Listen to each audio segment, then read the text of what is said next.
নির্বাচনটা সুষ্ঠু হোক।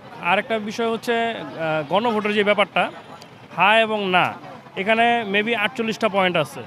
তো 48টা পয়েন্টের ভিতরে কিছু কিছু পয়েন্ট খুবই ভালো, কিছু কিছু পয়েন্ট ভালো না। যেমন এক সরকার দুইবারের বেশি থাকতে পারবে না, এই পয়েন্টটা ভালো।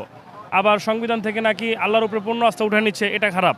তো আমার মতে উচিত ছিল জাতির সামনে এটা প্রকাশ করা যে 48টা পয়েন্ট আপনাদের এই গুণাবলীতে আছে, এর দ্বারা আপনারা এরকম উপকার হবে দেশের, রাষ্ট্রের।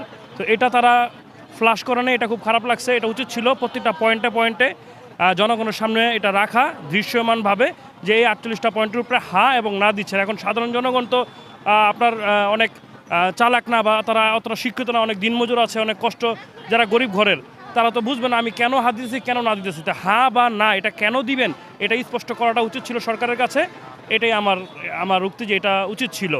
আর আইন শৃঙ্খলা বাহিনী যারা আছে তারা অক্লান্ত পরিশ্রম করছে, তাদের অক্লান্ত পরিশ্রমে আশাবাদী যে দেশের নির্বাচন ইনশাআল্লাহ সুষ্ঠু হবে এবং আগামী দিনের রাষ্ট্রীয় ভার যাতে ভালো একজন রাজার হাতে যায় এবং আমাদের বাংলাদেশ যাতে আরও উন্নয়নে পৌঁছায়।